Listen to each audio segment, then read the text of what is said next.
What would you do if someone you trusted vanished, leaving you with their children and no explanation? I asked myself that question at 3 a.m., standing in my kitchen, a crying toddler in my arms, and a 6-year-old asking why her mom wasn't coming back. My sister-in-law, Rachel, had dropped her kids off 4 days ago with a breezy promise to return in a few hours. She never did. Now, my wife, Emily, was pacing the living room, her phone in hand, ready to call the authorities. But the story isn't that Simplite never is. It started innocently enough. Rachel showed up at our doorstep last Tuesday, her usual whirlwind of energy, her 2 kids, Lila, 3, and Sophie, 6, trailing behind her. She was all smiles, her voice bright but rushed. "Can you watch them for a bit? I've got an errand to run," she said, already halfway out the door. I didn't think much of it. Rachel was family, after all, and Emily and I had babysat before. We loved the girls, even if their mother could be a little unpredictable. Hours passed, then a day. Rachel's phone went straight to voicemail. Texts went unanswered. By day 2, Emily was worried, but I tried to stay calm. "She's probably just caught up with something," I said, though the knot in my stomach told a different story. Sophie kept asking where her mom was, her big brown eyes searching mine for answers I didn't have. Lila, too young to understand, clung to me like I was her lifeline. I wasn't their mother, but I was all they had right now. Emily and I scrambled to keep things together. We both work full-time as a nurse. I'm a graphic designer, but we took turns calling out sick to care for the girls. Our small apartment, usually tidy and quiet, became a maze of toys, sippy cups, and half-eaten snacks. Sophie started having nightmares, waking up screaming for her mom. Lila refused to eat anything but cereal.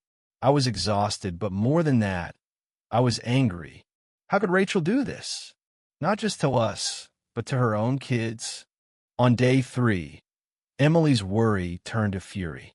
"This isn't okay, Sarah," she said, her voice shaking as she washed dishes with more force than necessary. "She can't just abandon them like this. What if something's happened to her? Or worse, what if she doesn't care?" I didn't have an answer. I just held her hand, trying to anchor us both.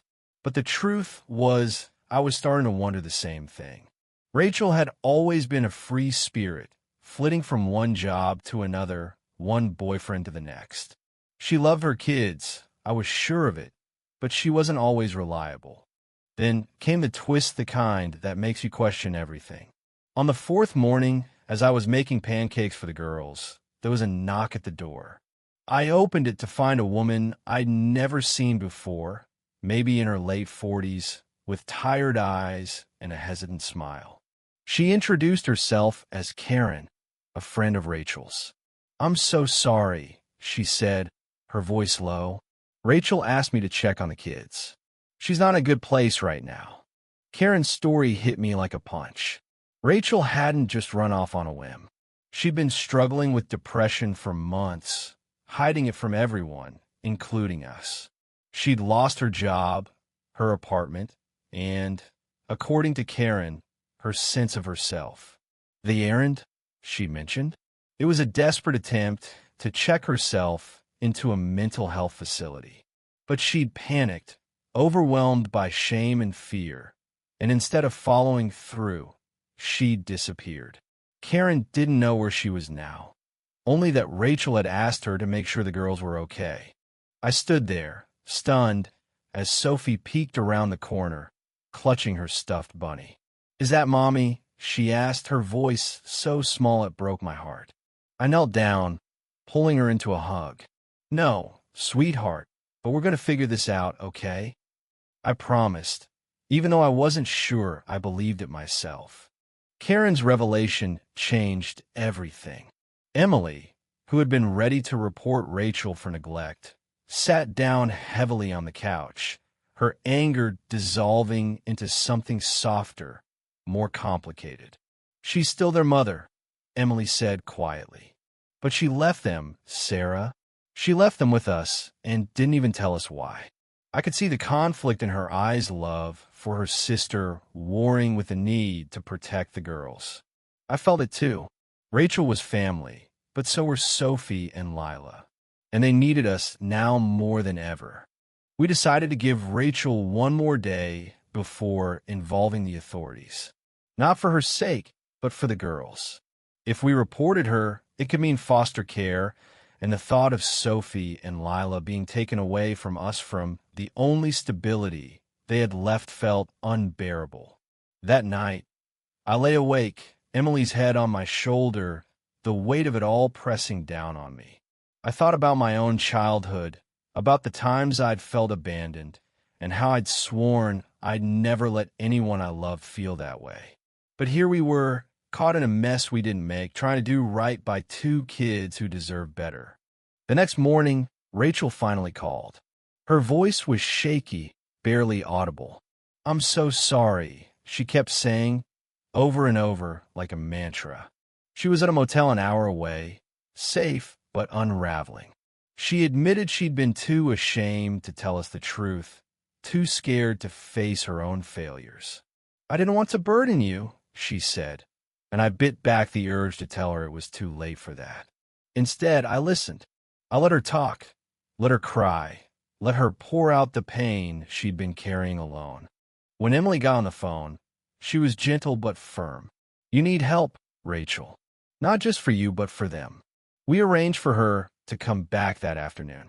When she walked through the door, Sophie ran to her, sobbing, and Rachel dropped to her knees, holding both girls so tightly I thought she'd never let go. Lila nestled into her arms, her little face finally calm.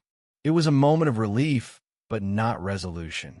Rachel had a long road ahead: therapy, maybe medication, and a lot of hard conversations. And we had our own questions to answer.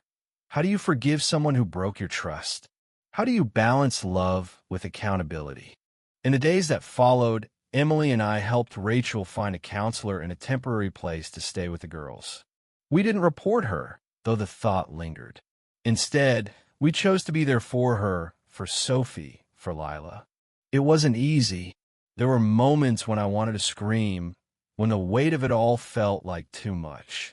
But every time I looked at those girls, at their small hands in mine, I remembered why we kept going. Family isn't just about blood. It's about showing up, even when it's hard, even when it hurts. Rachel's still working on herself, and we're still figuring out how to trust her again. But Sophie's nightmares have stopped, and Lila's eating more than just cereal now. Emily and I are exhausted, but we're stronger for it.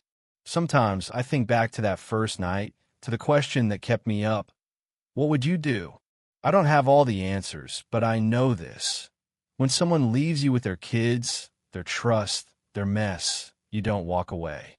You stay, you love, and you hope fiercely, stubbornly, that it's enough.